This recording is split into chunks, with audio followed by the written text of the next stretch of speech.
Hasta ahora, los libros de historia nos han enseñado que fue Pedro de Valdivia quien fundó la capital de nuestro país. Eso lo aprendimos todos en el colegio. Sin embargo, desde hace un tiempo, diversos hallazgos han ido forjando una nueva teoría. Antes del conquistador español eran los incas quienes vivían en la cuenca metropolitana. Un equipo de Tele 13 recorrió las huellas más antiguas de Santiago y fue testigo de importantes hallazgos. Esto es Expedición Inca.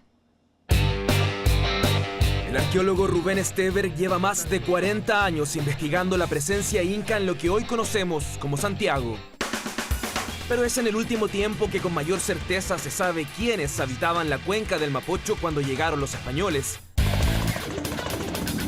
En medio de la investigación, aún en curso, Tele 13 acompañó en exclusiva al experto y a su equipo en busca de nuevas revelaciones. Tras recorrer cerros, campos y bibliotecas ocultas, la sorpresa sería mayúscula. Por primera vez, un equipo de televisión fue testigo de un relevante descubrimiento arqueológico. Esto es Expedición Inca, Santiago, como nunca se ha visto. La historia no es como la habían contado. Santiago de la Nueva Extremadura no se fundó sobre una tierra sin ley y sin habitantes, sino sobre un centro administrativo inca de relevancia. Para certificarlo, el arqueólogo realizó distintas excavaciones, incluso en el centro de la ciudad. Otro acariz tomó la investigación cuando se sumó un historiador que aportó valiosos documentos. Rubén cuenta lo que pasó. En 2011, inicié un trabajo interdisciplinario junto a mi amigo, el historiador Gonzalo Sotomayor. El elemento diagnóstico que pudiera ser que pudiéramos asociar la ocupación indígena, pero hasta el momento no. Lamentablemente, en marzo de este año, Gonzalo falleció producto de un cáncer fulminante, lo que ha significado un tremendo golpe para la investigación. Cuando Expedición Inca apenas partía, el propio Esteberg nos llevó al lugar donde el historiador pasó horas buscando pistas de cómo el Tahuantinsuyo o Gran Confederación Inca se estableció en las inmediaciones del río Mapocho. A una cuadra de la Plaza de Armas, en el convento de Santo Domingo, se conservan escritos de las actividades que el Tahuantinsuyo primero y los españoles después realizaron en este valle. En la biblioteca de la iglesia nos recibe el padre Ramón Ramírez y el historiador Miguel Lecaros, discípulo de Gonzalo Sotomayor. Lo importante de este archivo es que acá el Gonzalo encontró este documento y gracias a la organización y a la catalogación que hizo el padre Ramón, pudimos comenzar a trabajar en esto y apareció el Mapocho incaico. En la biblioteca de los padres dominicos se conservan antiquísimos documentos que los expertos revisan con delicadeza. Sorprendentemente, en medio de esta grabación, justo cuando inspeccionaban una enigmática carta, surgió algo que nadie esperaba. Rubén relata lo ocurrido. Entre medio de los libros, el padre Ramón entrega lo que puede ser una verdadera primicia. Una carta original firmada por Pedro de Valdivia que entrega en sucesión tierras incas a Inés de Suárez.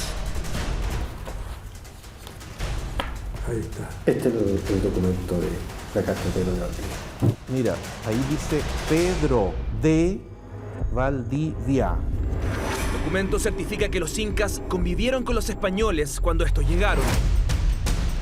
Para entender mejor cómo era el centro que administraban los incas, Rubén se anima a seguir guiándonos. En terreno, él cuenta qué es lo que habría aquí. ¿Qué pensarían ustedes si les dijera que el camino del Inca pasaba justo enfrente de donde hoy está la catedral? ¿O la presencia de un tambo grande o callanca justo donde hoy está Correos de Chile? Como se observa en la siguiente gráfica, podemos ver la Plaza de Armas como un lugar central donde se erigía este centro administrativo inca y sus diferentes construcciones. Donde está el Museo Histórico Nacional, había un tambo central. En tanto, donde estaría hoy Correos de Chile, en la esquina de la calle Puente con Catedral, estaba la casa de Pedro de Valdivia. Hacia la izquierda está el Camino del Inca, procedente del Valle de Aconcagua. Quizás debiéramos preguntarnos si nos han contado de manera correcta cómo fue la fundación de Santiago, si es que es cierto o no que cuando llegó Valdivia, esta era una tierra baldía apenas habitada por indígenas sin mayor orden. Se dejó de lado o se invisibilizó lo que había aquí en este lugar antes de los españoles. Eso no se contó. Ahí están, según los antecedentes que nosotros tenemos, puente con catedral, el lugar donde Gaspar Jauja señaló que estaban los paredones viejos de las casas del Inca. Ahí está viviendo el gobernador incaico, posiblemente el señor Quilicanta, y aquí está viviendo Pedro de Valdivia. Expedición Inca, segundo día. Rubén nos lleva hacia el norte de Santiago. Quiere mostrarnos en terreno que el famoso Camino del Inca, que conectaba el Cusco con el norte y sur, este y oeste de la Confederación, alguna vez pasó justo por el centro de la actual región metropolitana. Aquí estamos en la calle Caupolicán. A metros paralelo pasa la autopista Los Libertadores que va hacia la ciudad de los Andes. Y este es posiblemente el trazado que tuvo el antiguo Camino de Chile, que en algún momento también fue utilizado por los incas. Hasta hace 2 años no se conocía el verdadero trazado, ya que los mapas que lo registraron habían desaparecido. Pero el historiador Gonzalo Sotomayor encontró en España la que sería una de las piezas claves de este rompecabezas, un mapa del 1600 que indica las tierras incas que los españoles tomaron en cuanto llegaron, incluida la célebre ruta. Este plano es la mirada que tuvo la persona que dibujó de cómo veía el paisaje en el siglo XVI. En el Cerro Pan de Azúcar, Rubén logra atisbar la particular arteria, alguna vez comparada con las monumentales vías construidas durante el Imperio Romano. Expedición Inca no para. El próximo destino es Lampa, un lugar donde se han realizado importantes hallazgos. Se trata de una parada imperdible, donde también hay un particular restaurante zoológico y próximamente un museo. ¿Por qué no decirlo? Un parque de atracciones Inca.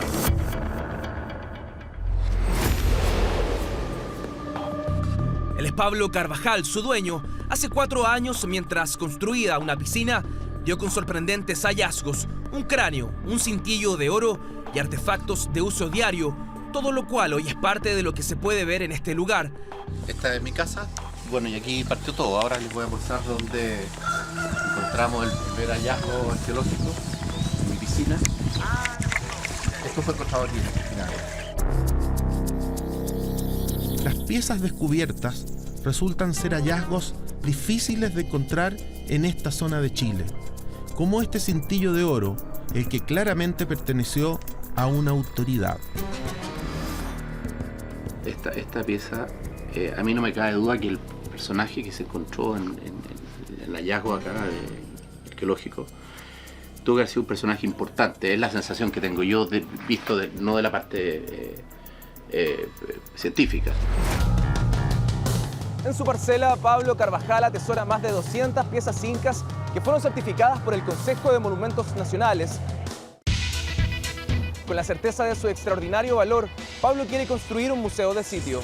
La idea es construir el museo y contar la historia de este inca que nosotros tenemos acá, de los incas que vivieron acá.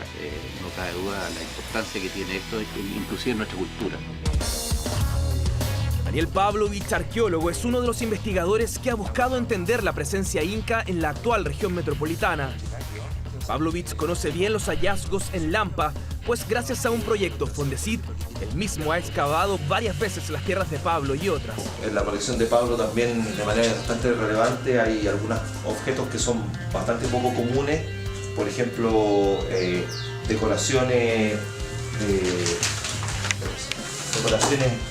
como estas que llaman los arqueólogos clepsidra. Son decoraciones que denotan un estilo incaico bastante puro. El descubrimiento hecho por Pablo lo transformó en el dueño de un verdadero tesoro inca, y hoy los expertos coinciden en señalar que con pruebas como estas es que se deberá reescribir la historia de cómo se fundó Santiago. Continúa la expedición. Rubén ha encargado a miembros de su equipo que nos conduzcan hasta el Pucará de Tena, un sitio que el propio Steberg estudió en profundidad en los años 70, pero luego entendió que no solo era una fortaleza, sino también una huaca o lugar ceremonial. Tena es hoy el único sitio arqueológico abierto al público existente en la región metropolitana donde se puede ver cómo eran las construcciones en el periodo Tahuantinsuyo. Juan Carlos Cerda es geógrafo y miembro del equipo multidisciplinario que estudia el sitio. Él es quien diseña los mapas donde volcamos toda la información que surge de este proyecto.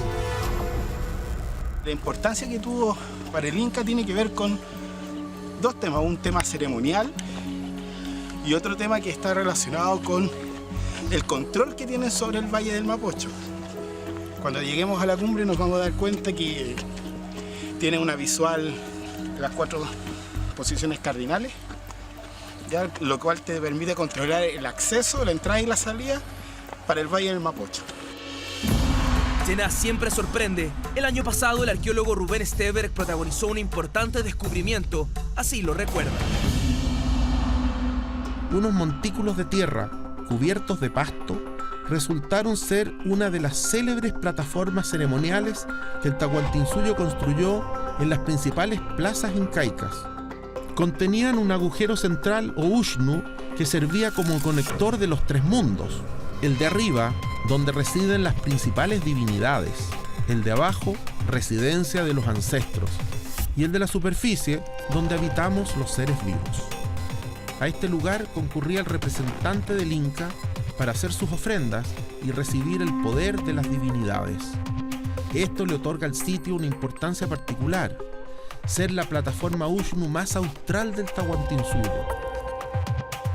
Otro interesado en descubrir el misterio de Tena es Daniel Pavlovich, quien en terreno entrega su visión sobre la importancia del lugar. En este caso, estos muros perimetrales, esta estructura están asociados con la visibilidad a las grandes cumbres, que para los andinos están asociados con la residencia de espíritus protectores. Expedición Inca, 5º día. Estamos prontos a la aventura final. Rubén ha invitado a un equipo de Tele 13 a ir en busca de lo que él piensa son muros incas en el Cerro San Ramón. Los invito a vivir esta experiencia. Una investigación científica del Museo Nacional de Historia Natural me llevará a uno de los cerros más altos que miran hacia Santiago. Para hoy, la agenda es intensa. Aterrizaremos en la cumbre del Cerro San Ramón. Voy detrás de una hipótesis que plantea que toda la quebrada de Ramón fue sacralizada durante el periodo Tahuantinsuyo. Aquí tenemos una de las mejores vistas que se puede tener sobre el Valle del Mapocho. El Tahuantinsuyo tenía una de sus estrategias favoritas, era el control de cabeceras de valle, desde donde era posible influir o controlar el tráfico de personas y de bienes que se producían en aquellos entonces. El Tahuantinsuyo emplazaba sitios ceremoniales en lugares donde nacían las aguas y donde estuvieran más cerca de las divinidades principales. Tiempo atrás, Rubén Steberg sobrevoló este mismo cerro y desde el aire creyó identificar pircas hechas por los incas. Entonces georreferenció lo que vio y finalmente organizó esta expedición cuyo primer objetivo es chequear en terreno si se trata o no de construcciones incaicas. Rubén relata lo ocurrido. Todas estas formaciones, estos afloramientos rocosos desde el aire, parecían posibles pircas. Hemos venido al lugar donde están estos afloramientos rocosos y podemos constatar que son de origen natural. De pronto la expedición parece estar en problemas. Lo que desde el aire pudieron parecer pircas incaicas, en verdad no lo eran. Así que nosotros ahora vamos a regresar al punto donde aterrizó el helicóptero y de ahí vamos a iniciar una caminata más o menos de 1 kilómetro en dirección norte. En la montaña el equipo avanza decidido, siguiendo las marcas satelitales que el propio Steberg hizo tiempo atrás. A poco de retomar el camino, el GPS indica la cercanía de otro grupo de pircas que los especialistas planeaban explorar. Estamos en este momento en directo descenso a un portezuelo. Aquí hay una vista maravillosa al portezuelo y a las pircas que hay ahí. Rubén está convencido de que las posibles pircas incas estarían justo en una parte del cerro que aún hoy se conoce como el portezuelo del Inca. Según el arqueólogo, claro indicio de que bajo sus pies algo interesante debe haber. Los expertos avanzan con decisión hasta que las encuentran. Pero ¿cómo saber que estas paredes de piedra fueron hechas por los incas o no? Las pircas están en el pleno portezuelo. Están en un portezuelo, un paso desde un cajón a otro. Es muy probable que esas pircas sean del periodo incaico y tendríamos la justificación o la razón porque ese portezuelo tiene ese nombre. Ojalá. La esperada prueba para corroborar las ideas de Rubén Steberg y su equipo está cada vez más cerca de aparecer. Seguimos caminando y de pronto aparece Alexis con lo que esperábamos. Mírale el escobillado incaico. Eso no lo hacía la población. Mira el escobillado. Así que es Inca. 100% es la misma cerámica abajo. A más de 3.000 metros de altura, el equipo de Tele 13 registra el hallazgo de cerámica inca, una importante noticia para la arqueología nacional. ¡Uy! Hay bastante. Hay un escobillado interior. Todas tienen. Rubén Tomatroso, si los clasifica, explica que por su particular estilo no se puede negar su origen inca. Esta cerámica difieren completamente de la cerámica local, que son los tipos Aconcagua, y difiere también de los tipos cerámicos coloniales, donde por ejemplo la técnica del escobillado se va perdiendo rápidamente. Así que es cerámica diagnóstica, yo voy a volverla a dejar en el mismo lugar donde la encontramos. Se suma con esto una nueva prueba de que antes de que llegaran los españoles, en todo el valle había presencia inca. Certifico que estamos en presencia de un nuevo sitio incaico del Valle del Mapocho.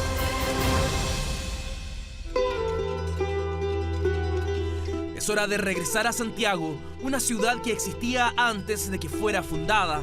Era el Santiago incaico, una nueva capital que recién comenzamos a descubrir.